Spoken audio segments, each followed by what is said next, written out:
Sri Lanka's most powerful news brand. A very good afternoon and welcome to Lunchtime News on TV1. We're coming to you live and direct from the News1st studios here in Colombo.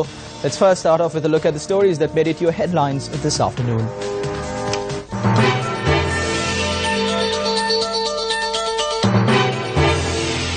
Depression in the vicinity of the Andaman Islands develops. Fishing community urged to remain vigilant.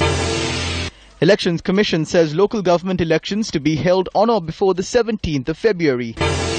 Theresa May in Brussels for key talks with EU on Brexit.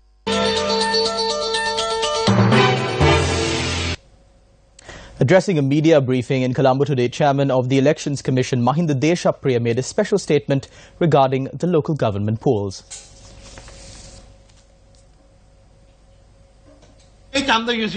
This will be the first instance where we will be having local government elections for the entire country. There isn't a law which states that the election should be held on a Saturday. Some people are making statements about the day on which the elections will be held based on calculations they make under this assumption. Because of these things, we might not hold the elections on a Saturday. Almost all of the political parties have requested a weekend as it wouldn't have a big impact on the economy. We hope to hold the elections on or before the 17th of February. This election will not be held on a Sunday or any other public holiday. Some said the 20th of January, some said the 27th. I'm surprised no one said February 3rd. Most likely because the next day is Independence Day. No one says January 13th because the next day is Thai Pongal. Some boast saying we announced the day on which the election will be held ahead of time. Can anyone say that if you jump into the sea with a stone tied to yourself, you will sink? It's common sense.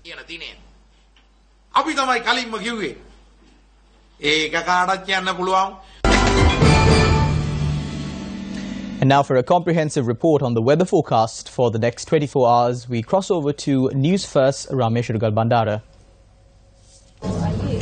Welcome to the Newsfirst newsroom. Well, we at the newsroom have been tracking a second weather system that is expected to have an impact on the country today and tomorrow. Earlier, past week, we saw a low pressure system that went through the country and caused some amount of damage to the country. Will this second weather system that is making its way to Sri Lanka have the same impact? Well, the Met Department says that the low pressure area in the South Andaman Islands is likely to develop further, and wind conditions of the islands surrounding sea areas may increase from the 5th of December, that is tomorrow. Let's take a look at that weather system that we're talking about. This is the weather system that the Met Department is talking about. As you can see, it is located well off the coast of Sri Lanka, but the outer edges of this weather system is already creeping in on the island. This is the latest satellite imagery that we have. Let's take a look at the weather prediction models that we have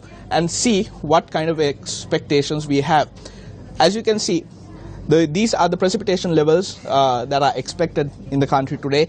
The northern, north central and eastern areas could be experiencing rains due to this weather system, as high as 75 millimeters of rain according to the Met Department. This is at 1 p.m. By 4 p.m. The predictive model suggests that the outer edges of this system will move further inlands, and eventually by 10 a.m. it will move further inland and it will affect the northern, north central, eastern and some areas of the central province as well by 10 p.m. tonight. So there will be considerable amount of rain by tonight. How will this weather system move in the coming days? Let's take a look at that as well. So this is the weather system as you see it right now. The current predictive model suggests that it will not make landfall in the country, and it is expected to move away from the country and upwards towards the Indian Ocean. Let's take a look at where it is expected to be tomorrow. As you can see, the system that was here will be moving further away from the country as it intensifies.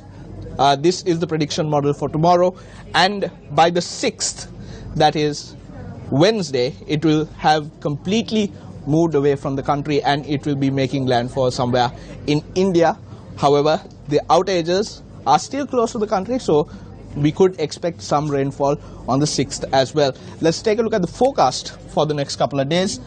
Thunder showers expected today.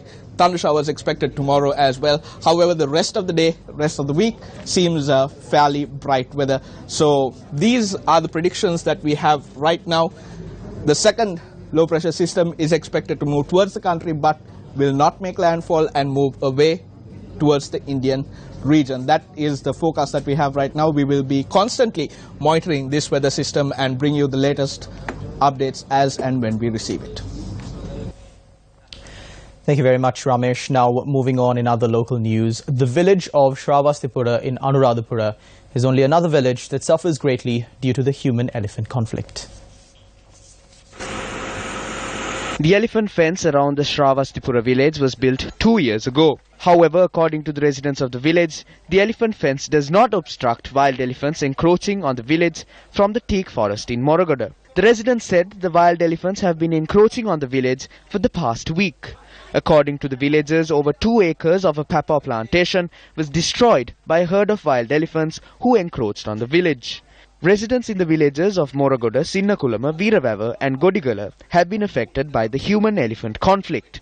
The residents allege that the electric fence around the teak reserve does not provide adequate protection. Now, 8 individuals who engaged in illegal mining have been arrested in Palloy Forest Reserve in Ridimaliadda. Now, according to police, the raid was conducted based on a tip-off received. Equipment used for treasure mining was also taken into police custody. The suspects are resident of Baduraliya, Kadavata, Anandapula and Ridimaliadda. They are due to be produced before the Mahayangane Magistrates Court today. Now, speaking at an event in Valigama Bibila, Minister of Irrigation and Water Resource Management Vijit Vijayamuni Soiza expressed the following views.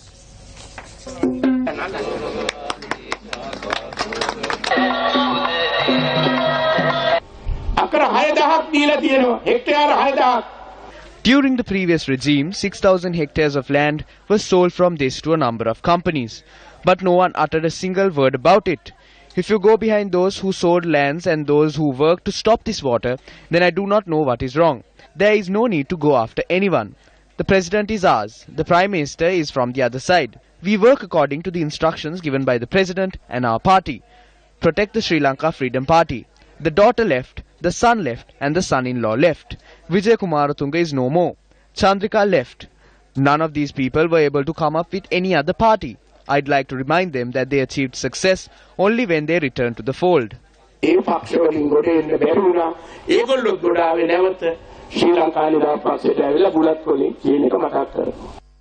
CCTV cameras set up in a house in Middenia captured this footage of a robbery that took place recently.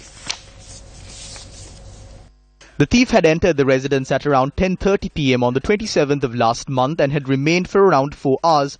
Our correspondent noted that the owners of the house had been in the house when the robbery took place. The suspect had stolen jewellery worth around 160,000 rupees, 5,000 rupees in cash and several ATM and credit cards. The next day, the suspect had attempted to use the stolen ATM cards to withdraw money through 2 banks in Avisavella and Kottava. Police have launched further investigations using footage of the suspect obtained through the ATM cameras. And with that, we wrap up Lunchtime News on TV1 for today. Do join us again next hour for more of the very latest. For the News First team, I'm Charlene Benedict.